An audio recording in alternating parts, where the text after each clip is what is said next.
شکار ہو چکی ہے۔ اب اس آیہ کریمہ کے اندر اللہ رب العالمین نے فرمایا کہ قیامت کا دن ایسا ہے کہ کوئی کسی کے کام نہیں آ سکے گا، کوئی کسی کی شفاعت نہیں کر سکے گا، کسی کی مدد نہیں کی جائے گی۔ اب یہاں سے کچھ لوگ اس حد تک آگے بڑھے کہ انہوں نے جناب نتیجہ یہ نکال لیا کہ قیامت کے دن کسی نے کسی کے کام آنا ہی نہیں ہے، شفاعت کا سرے سے انکار۔ ٹھیک ہے، شفاعت کا سرے سے ہی انکار کر دیے اس آیت سے نتیجہ نکال کے کہ جی اللہ تعالیٰ فرماتا ہے وَلَا وَاتَّقُوا يَوْمًا لَا تَجْزِي نَفْسٌ عَن نَفْسٍ شَيْئًا وَلَا يُقْبَلُ مِنْهَا شَفَاعَةٌ، کسی کی شفاعت نہیں قبول کی جائے گی، وَلَا يُؤْخَذُ مِنْهَا عَدْلٌ وَلَا هُمْ يُنصَرُونَ، نہ وہ مدد کیے جائیں گے۔ پہلی بات تو یہ کہ یہ جو آیہ کریمہ ہے اس کا ہم اگر پس منظر دیکھیں، پچھلی آیت کو دیکھیں تو اس آیت سے جو پچھلی آیت ہے وہاں یا بنی اسرائیل اذکروا نعمتی اللتی ذکر ہے، یہاں مراد بنی اسرائیل ہیں، اور بنی اسرائیل کیا تھے؟ یہودی تھے، وہ کافر تھے۔ کافر کے متعلق یہ اصول بیان کیا گیا کہ کافر کے حق میں قیامت کے دن کسی کی شفاعت قبول نہیں کی جائے گی، کافر کے حق میں کوئی جو ہے وہ اس کے لیے اس کا مددگار نہیں ہوگا۔ یہاں بات تو کافروں کے لیے ہو رہی ہے، اس کو ہم اٹھا کر بالکل جو ہے وہ مسلمانوں کے لیے بھی جو شفاعت بیان کی گئی ہے اس کی نفی کر دیں، یہ بالکل انصاف نہیں ہے۔ بلکہ ہم نے افراط و تفریط سے بچ کر نہ ہم نے یہ راہ اختیار کرنی ہے کہ اب نماز پڑھنی چھوڑ دیں، قرآن پڑھنا چھوڑ دیں، اللہ کا ذکر کرنا چھوڑ دیں، اللہ کی اطاعت کرنا چھوڑ دیں، محبوب کی سنتوں سے روگردانی شروع کر دیں۔ حضور ہیں نا شفاعت کرنے والے، ہم نے یہ راہ بھی اختیار نہیں کرنی۔ وہ اشعار پڑھ کے لجپال پریت نو توڑ دے نہیں جدی باں پھڑ لینا نو چھوڑ دے نہیں۔ آقا واقعی کریم ہیں، واقعی بڑے رحیم ہیں، حضور کے بڑے صدقے ہمیں بڑی کرم نوازیاں اللہ کی نصیب ہوئی ہیں، لیکن حضور علیہ السلام کی قطعاً یہ تعلیمات نہیں ہے۔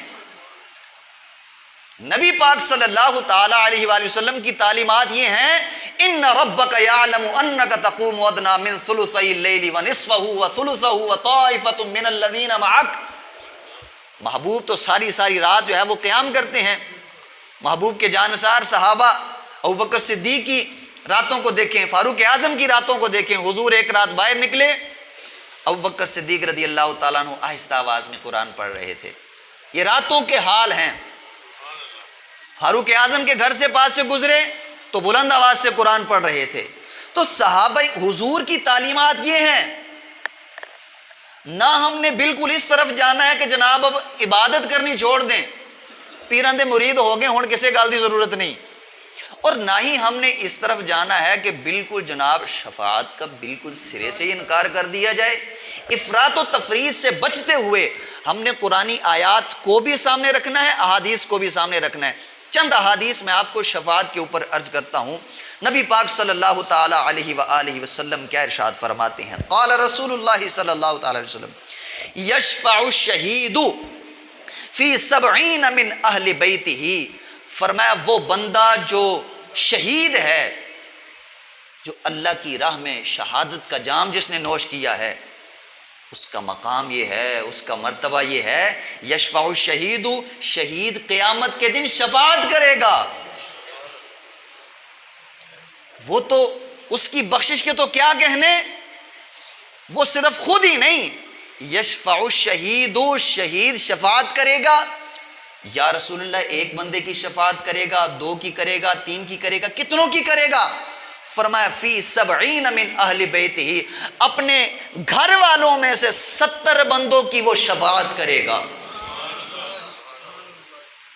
یہ رسول پاک علیہ السلام، وہ زبان جس کو سب کن کی کنجی کہیں، اس کی نافذ حکومت پہ لاکھوں سلام۔ ایک صحابی رسول نے عبداللہ بن عمر رضی اللہ تعالیٰ عنہ نبی پاک علیہ السلام کی باتوں کو لکھ لیا کرتے تھے۔ کچھ لوگوں نے کہا کہ آپ حضور بشر ہیں، حضور کی ہر بات کو نہ لکھا کریں، کبھی حضور غصے کی کیفیت میں ہوتے ہیں، کبھی جو ہے وہ اور کسی مختلف کیفیات ہوتی ہیں، تو ہر بات کو نہ لکھا کریں۔ تو رسالت مآب صلی اللہ تعالی علیہ وسلم نے اپنی انگلی مبارک سے اپنی زبان کی طرف، اپنے منہ کی طرف اشارہ کیا، فرمایا کہ لکھ لیا کرو، یہاں سے جو بھی نکلتا ہے وہ حق ہی نکلتا ہے۔ یہ اس زبان سے حضور علیہ الصلاۃ والسلام فرما رہے ہیں۔ اگلی حدیث مبارکہ حضرت جابر بن عبداللہ رضی اللہ تعالیٰ عنہ فرماتے ہیں قال رسول اللہ صلی اللہ تعالیٰ علیہ وسلم، آپ فرماتے ہیں کہ اللہ کے رسول علیہ السلام نے ارشاد فرمایا یبعث العالم والعابد، قیامت کے دن عالم کو بھی اٹھایا جائے گا اور عابد کو بھی اٹھایا جائے گا۔ عالم وہ جس نے قرآن سیکھا، عالم وہ جس نے رسول اللہ کی حدیث سیکھی، جس نے فقہی مسائل سیکھے، اس کو بھی اٹھایا جائے گا، علم کے ساتھ اس نے عمل بھی کیا۔ عالم سے مراد علماء ربانیین، جو عمل کرنے والے، علماء سو نہیں ہے مراد جن کے عقائد برے ہوں یا جن کا عمل ٹھیک نہ ہو۔ عالم کو اٹھایا جائے گا، والعابد، اور عابد جو عبادت گزار ہے، جس نے ساری زندگی اللہ کی عبادت اطاعت میں گزاری، اس کو بھی اٹھایا جائے گا۔ فیقال للعابد، عابد سے کہا جائے گا جنت میں داخل ہو جاؤ۔ اس کی عبادت کا صلہ اس کو یہ دیا جائے گا، بھئی تم نمازیں پڑھتے تھے، تم قرآن پڑھتے تھے، اطاعت کرتے رہے، تمہیں اس کا صلہ یہ دیا جا رہا ہے کہ آج تم جنت میں داخل ہو جاؤ۔ وَيُقَالُ لِلْعَالِمِ، اور عالم سے کہا جائے گا اثبت، رکے رہو، رک جاؤ، حتی تشفع للناس، یہاں تک کہ تو لوگوں کی شفاعت کر، تو لوگوں کی شفاعت کر، کہ تو ان کی جو ہے وہ تربیت کرتا رہا، تو لوگوں کی شفاعت کر۔ ایک اور روایت کے اندر آتا ہے، یہی حضرت جابر بن عبداللہ سے ہی روایت ہے، آپ فرماتے ہیں وَيُقَالُ لِلْعَالِمِ، عالم سے یہ کہا جائے گا اشفع فی تلامذیک، تو اپنے شاگردوں کی شفاعت کر۔ اب وہ اپنے شاگردوں کی شفاعت کرنا شروع کرے گا۔ عالم علماء کی صحبت اختیار کریں، علماء سے پیار کریں، ان کے ساتھ بیٹھنا شروع کریں، ان کا قرب حاصل کریں۔ قیامت کے دن وہ بندہ جو علماء کی صحبت میں بیٹھنے والا ہے، ان سے سیکھنے والا ہے، ان کا درس لینے والا ہے، اللہ رب العالمین کی طرف سے اس کو یہ جو ہے وہ یہ شرف ملے گا۔ فرمایا عالم سے کہا جائے گا کہ اپنے شاگردوں کی شفاعت کر۔ اب کسی کے شاگرد 2 ہیں، کسی کے 4 ہیں، کسی کے 100 ہیں، اب کتنوں کی شفاعت کی اجازت ملے گی؟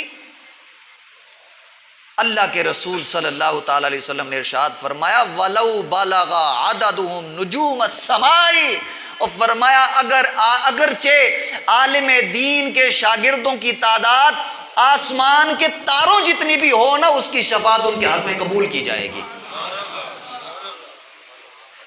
حدیث رسول کیا بتا رہی ہے؟ شہید بھی شفاعت کر رہا ہے، عالم بھی شفاعت کر رہا ہے۔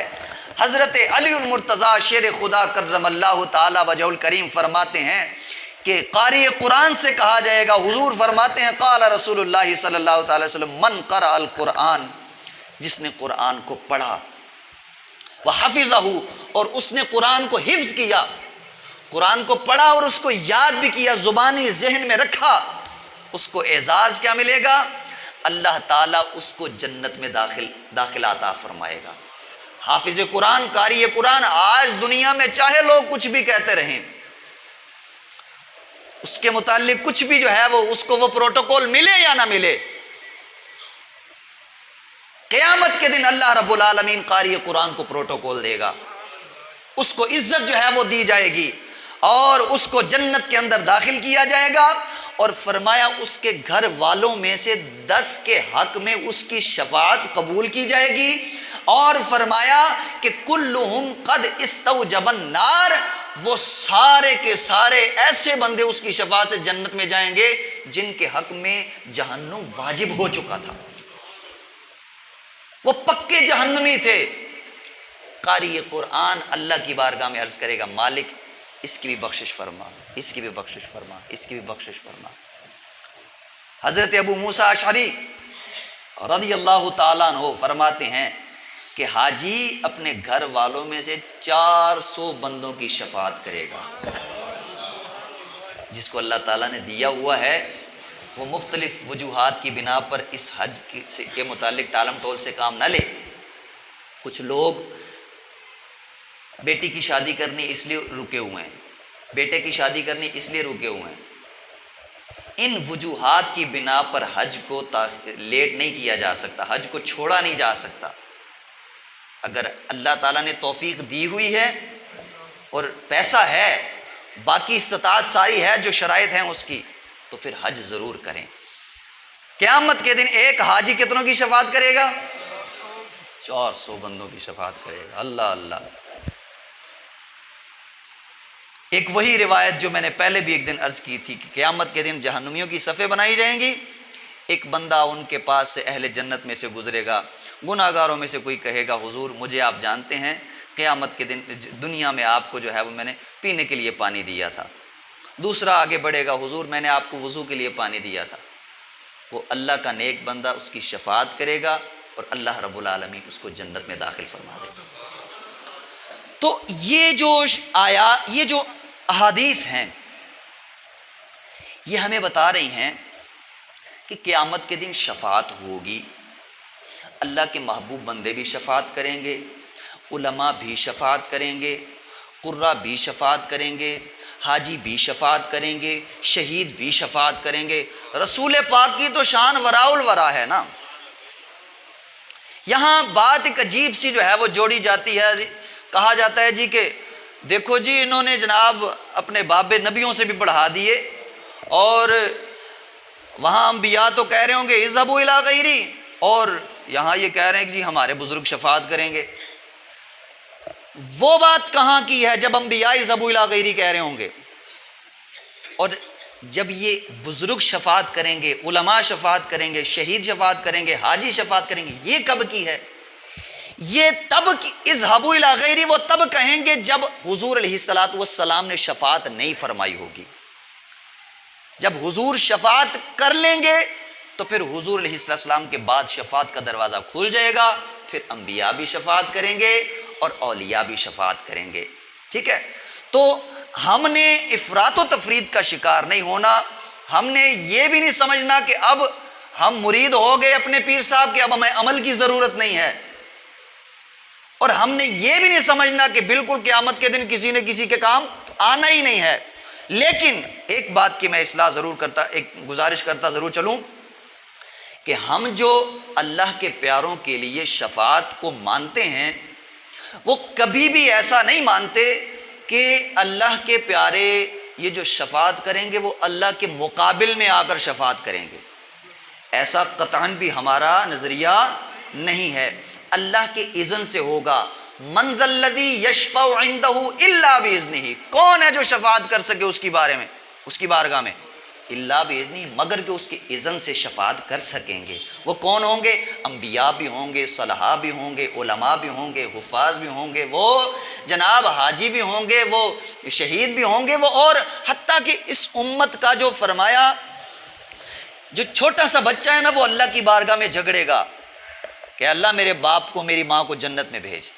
سورہ ملک شفاعت کرے گی، قرآن کی صورتیں شفاعت کریں گی، رمضان شفاعت کرے گا۔ تو سرے سے اس چیز کا بالکل انکار نہیں کیا جا سکتا۔ مولانا حسن رضا خان علیہ رحمہ فرماتے ہیں